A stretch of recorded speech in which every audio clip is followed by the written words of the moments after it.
이제 당나라가 이제 끝나고 그 다음에 송나라로 들어가는 그 당송 교체기라고 하거든요. 그때 이제 분열상들이 일어나요. 그걸 5대 십국이라고 하는데 이제 회창법난이라는 게 굉장히 중요해요. 그게 교종의 목을 거의 끄는 사건이라고 보시면 되거든요. 그러니까 회창법난 이후로 교종이 더 이상 제대로 두각을 나타내지 못하고 거의 중국 불교사 거의 끝까지 뭐 간다.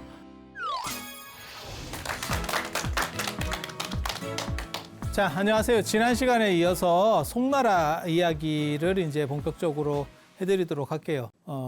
한나라와 더불어서 중국 한족 국가, 그러니까 중국은 제가 늘상 그런 말씀을 드렸었는데 한족이 생각보다 대단한 게 아닙니다. 중국 전 왕조를 다 통틀어도 진짜 자기네들 왕조 국가는 얼마 안 돼요. 그게 이제 한나라, 송나라, 명나라 그 외에는 전부 다 대부분 이민족 국가, 아주 옛날 국가. 그러니까는 무슨 뭐 저 주나라라든지 이런 걸 들면 모르는데 그거는 뭐 거의 진짜 까마득한 옛날 이야기이기 때문에 그런 거를 제외하고는 뭐 별로 없습니다. 그래서 제가 전에도 그런 말씀을 드렸었는데 중국의 가장 특징적인 게 뭐냐? 그러면 두드려 맞으면서 등치가 점점 커진다. 맞았는데 몽고가 때리면 몽고가 거기를 지배하고 나중에 몽고가 그 안으로 들어가. 그 다음에 여진이 때리면 청나라가 나중에 지배를 하고 청나라가 들어가. 만주가 들어가. 그 다음에 거란이 때리면 거란이 들어가. 그래서 제가 전에 그런 말씀을 드렸어요. 중국 주변에 있는 나라 중에서 중국을 때려서 직접 지배해본 나라는 거의 다 먹혔습니다. 우리가 안 먹힌 이유는 뭐냐? 직접 지배를 안 해서. 그걸 다행이라고 여겨야 될지 안 그러면 뭐 어떻게 될지는 잘 모르겠지만 아무튼 우리는 직접 지배를 안 했기 때문에 실제로는 안 먹힌 거예요. 이게 굉장히 재밌습니다. 그래서 들어가면 저기가 못 나와요. 때리다 맛집이야. 그래서 어느 순간에 이게 왜 이러지? 이러다 보면 경기가 끝나 있습니다. 이게 중국 문화의 가장 큰 특징이고 이제 송나라 같은 경우는 5대 십국이라고 하는 당나라부터 시작해서 5대 십국까지에 이르는 당나라 말부터 시작해서 혼란기를 겪게 되고 그거를 이제 문치주의하고 국왕 중심의 관료제가 칙천무 시대 때부터 살살살 이렇게 발전된다라고 보시면 돼요. 그게 이제 중국적으로 완성이 되는 거고 그 다음에 불교적으로 지난 시간에도 말씀을 드렸지만 세 가지가 이제 문제가 되는 거죠. 하나는 선종의 독주. 그래서 뭐가 있냐면 논리 구조가 약하다. 논리가 취약하다. 그 다음에 인도 불교의 충격이 없어졌어요. 이게 이제 그리고 내수 활성화라고 하는 게 문제가 생기죠. 내수 활성화. 왜 인도 불교의 충격이 없어지냐면 이거 송나라 처음 들어설 때는 뭐 900년대 말 아니에요? 그런데 저게 왜 그렇게까지 돼요? 라고 할지 모르지만 저 때쯤부터 이제 밀교가 시작이 돼요. 그리고 이제 저쪽 아랍 쪽을 보면 600년대부터 시작을 해서 이슬람이 이제 점점 올라오기 시작하죠. 이슬람이 떡상을 하면서 올라오기 시작해요. 그래서 무역 루트가 차단되고 그 다음에 이제 밀교는 그러니까 두 종류가 있거든요. 두 종류가. 그러니까 인도에서도 밀교가 그러니까 우리가 뭐 진언 같은 걸 하고 뭐 천수경하고 뭐 신묘장구 대다라니 하고 그 다음에 뭐 사시때 이렇게 불공 같은 거 할 때 요건 만들어 선송하고 어쩌고저쩌고 하는 것들도 사실은 밀교예요. 그런데 그런 밀교들은 순밀이라고 해서 크게 이렇게 문제가 되는 건 아닌데 이제 탄트라 밀교라고 저 인도 불교에서 후기에 보면 그런 밀교들 뭐 시륜승, 금강승 뭐 이런 것들이 발전하는데 그런 것들은 이제 성적인 거랑 관련되는 그래서 이제 그런 게 나중에 티베트 쪽으로 들어가서 티베트는 결혼하고 그 다음에 뭐 이렇게 뭐 몰라 뭐 이렇게 파트너들이 있어 뭐 복잡해. 이게 뭐 등산 다니는 것도 아니고 뭐 야리해 뭐 좀 되게 좀 야리하다니까. 그런데 중국은 그런 부분에 있어서는 이게 동아시아가 되게 재밌는 게 그런 걸 싫어하느냐? 아니 그건 아니야. 우리 조상들도 이렇게 보면 첩 두고 다 이렇게 막 하잖아요.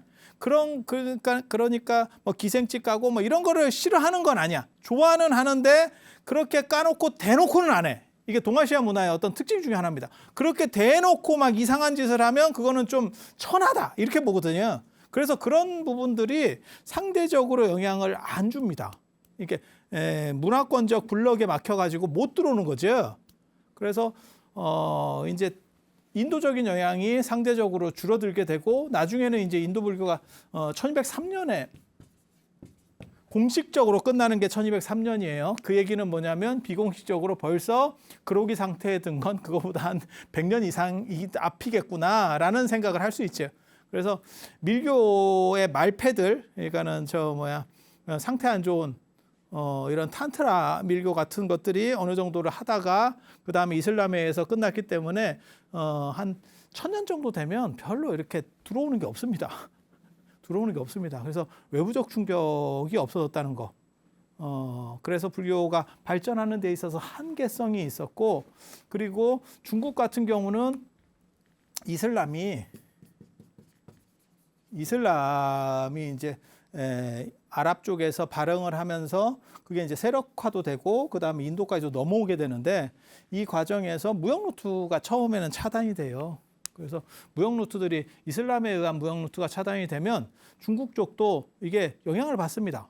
지금도 우리가 어디 한 군데가 골로 가면 전 세계가 타격을 받죠. 지금은 전 세계가 연결돼 있으니까. 그런데 예전에도 연결이 돼 있어요. 그러니까 인도하고 저 중동 쪽이 연결돼 있고 지중해까지 연결이 되는 거예요. 그렇게 연결이 돼 있고 그 다음에 다시 인도하고 중국 쪽하고 그 다음에 우리나라까지도 연결이 되어 있어요. 그래서 하나의 고리가 끊어지면 그러면 이제 그 한파가 점차 다가오죠. 근데 오늘날 같은 경우는 만약에 지금 뭐 전쟁이 터졌어요. 그러면 금방 오죠. 진짜 리먼 사태도 그렇고 뭐 그냥 순식간에 전세가 급락하죠. 우크라이나도 뭐 마찬가지고. 그런데 우크라이나는 얼마나 손절을 빨리 했는지 경기가 안 죽어. 그게 좀 이렇게 물려 있으면 전체가 몰락하는데 이렇게 너무 빨리 손절을 하는 바람에 저 서양에서 너무 빨리 손절을 하는 바람에 그냥 국지전 비슷하게 된 거죠. 그러니까 뭐 이란하고 이라크 예전에 전쟁 오래 했잖아요. 그래도 그게 큰 타격을 안 주는 이유 중에 하나가 뭐냐면 그건 국지전.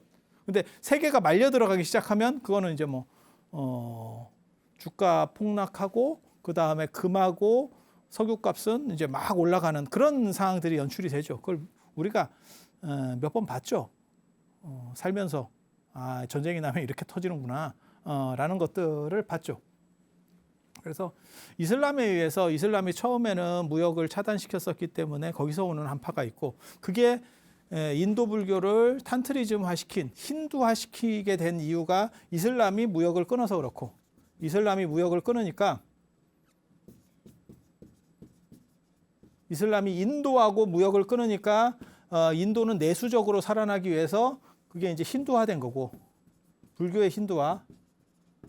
그리고 이게 이제 불교의 힌두화가 뭐냐면 탄트리즘이거든요. 그 성적인 것들 이런 것들 이거는 이제 중국으로 넘어오기가 점점점 어려워졌고 그러면 중국 같은 경우는 과연 저렇게 무역 루트가 차단된 상태에서 괜찮냐? 아니 중국도 영향을 받죠. 한쪽에서 문제가 생기면 당연히 문제를 받죠. 그러다 보니까 중국이 중농주의로 바뀌죠. 중농주의로. 그게 이제 송나라. 그러니까 농사나 짓고 있는 거예요. 당나라 때까지는 상업주의였다면 이제 송나라부터는 중농주의, 농사. 그리고 우리도 그 영향을 받아서 나오는 게 뭐냐면 나중에 이제 농자천하시대본.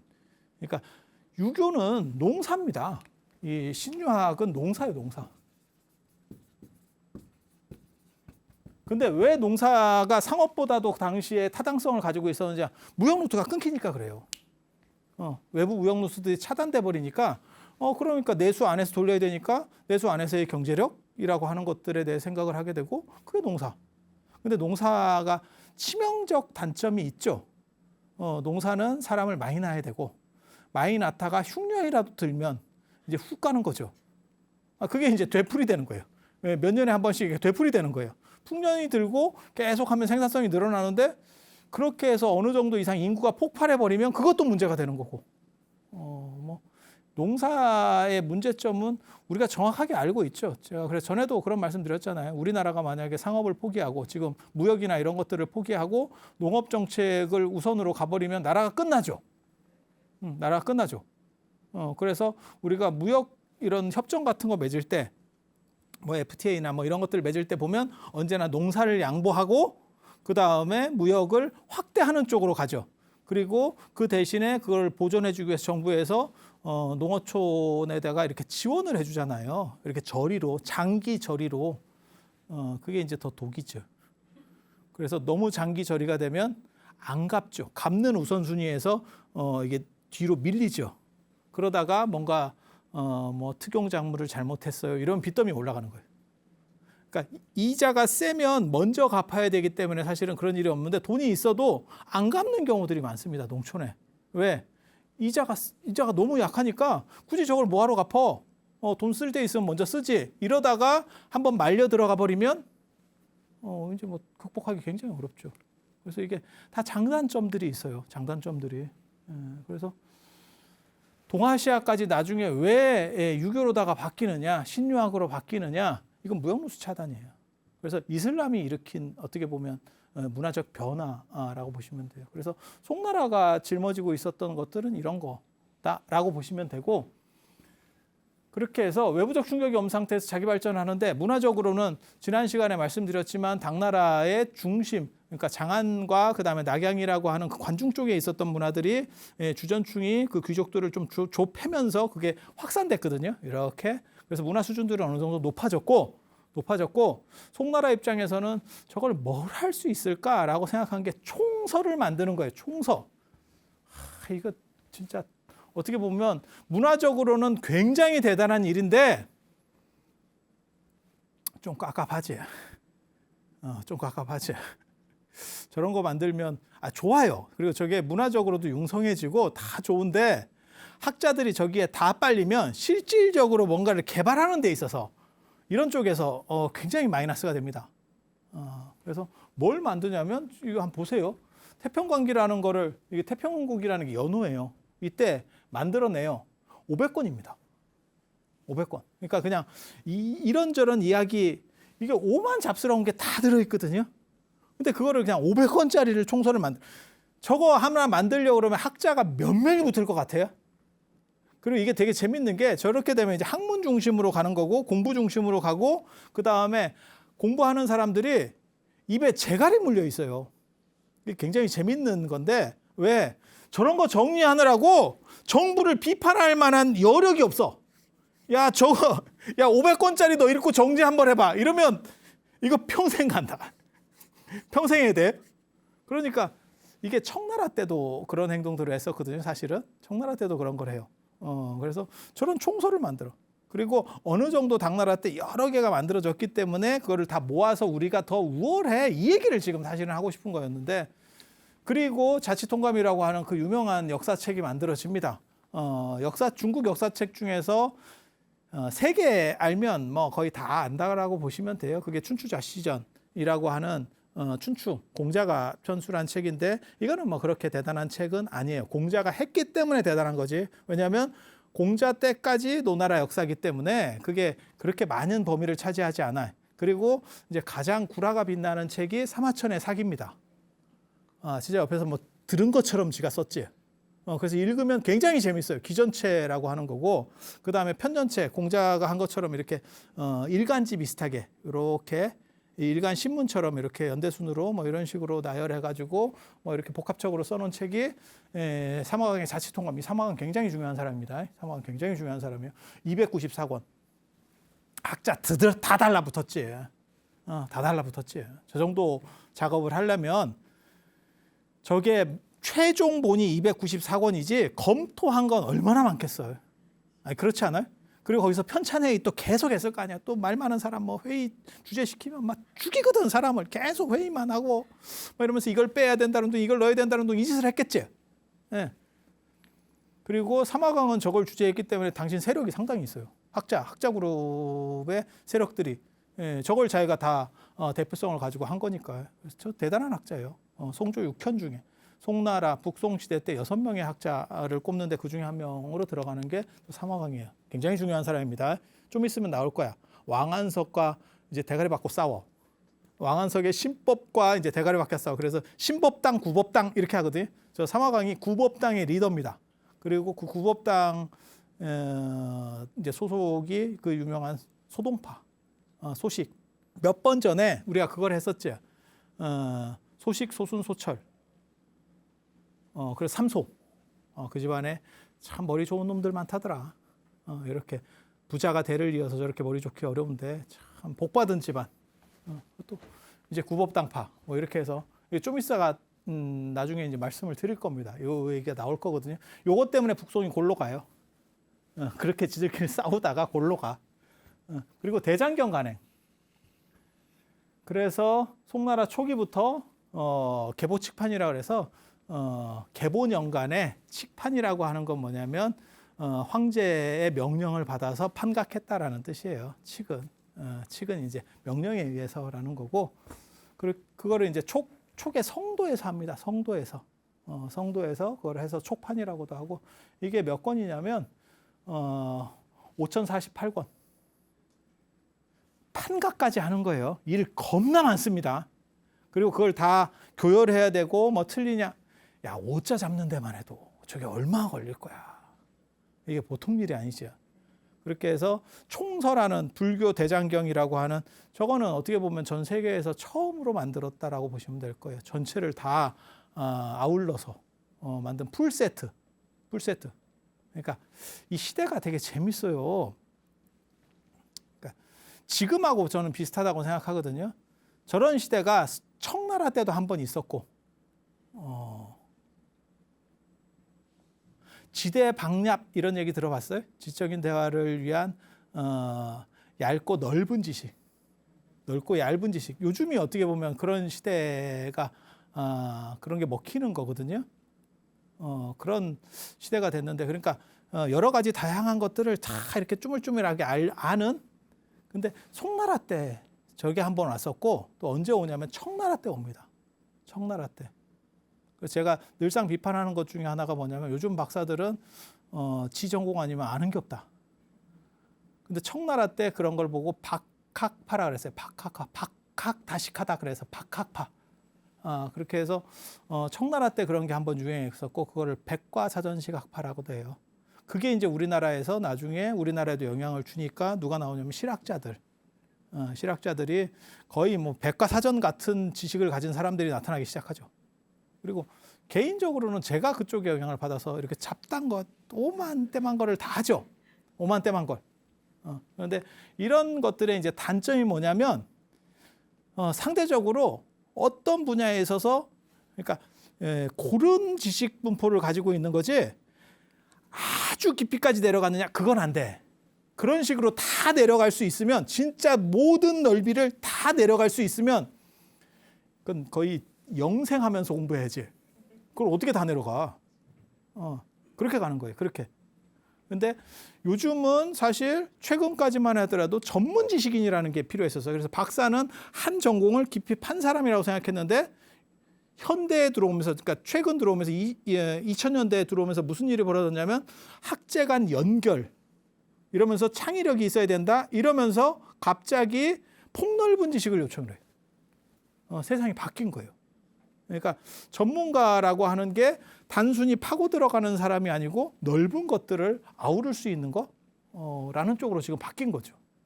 그래서 우리 같은 사람도 여기서 나와서 이렇게 떠들고 있는 거 아니겠어요. 그런데 저희 세대만 하더라도 사실은 파고 들어가는 거를 계속 권장을 받았었기 때문에 없어요. 주변에. 이렇게 쓸데없는 짓을 다 하는 사람이 없어. 근데 그러면 너는 어떻게 그렇게 된 거냐? 우리는 청나라야. 청나라 박학파의 영향을 받아가지고. 근데 송나라 때도 그랬던 거예요. 송나라 때도. 그래서 대장경을 송나라에서만 4번 더 만들어. 아무도 안 놀래네. 이렇게 큰 걸 4번을 더 하는데 아무도 안 놀래? 그리고 이런 걸 하나 만들면 문화적으로 대단하다라고 당시에 봤어요. 어떻게 그런 걸 만든대? 그러니까 이게 번져요. 이 당시에는 다 불교 믿던 시절이거든요. 동아시아가. 그러니까 요 나라도 대장경을 만들어. 금나라도 만들어. 고려도 만들어. 그게 초조대장경이에요. 그리고 이게 나중에 이제 몽고 때 홀라당 불나니까 다시 제조대장경을 만든 게 지금 8만 대장경입니다.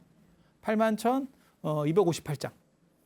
그래가지고 그 8만 대장경. 해인사에 모셔져 있는 8만 대장경을 만드는 거고, 그때 기가 막힌 얘기가 나오잖아요. 이규보의 대장각판, 대장경을 만드는, 그 다음에 군신기고문, 임금하고 신하가 이렇게 고하는 문, 고하는 글을 썼는데, 그때 뭐라고 나오냐면 거란이 침입을 했어요. 1011년에 거란이 침입을 했는데, 이때 얘기하는 거예요. 초조대장경 만들 때. 왜 초조대장경을 만든지에 대해서 쓴 게 아니고, 제조대장경을 만드는, 그러니까 8만 대장경을 만드는 내용을 썼는데, 그때 뭐라고 썼냐면 초조대장경 얘기가 나오는 거야. 거란이 1011년에 빼빼로데이 때 쳐들어왔는데, 1011년에 저렇게 쳐들어왔는데, 그때 우리가 고려 대장경을 만든다고 발언을 했더니 고란이 하루아침에 물러갔대. 내부 사정이 있었어. 내부 사정이.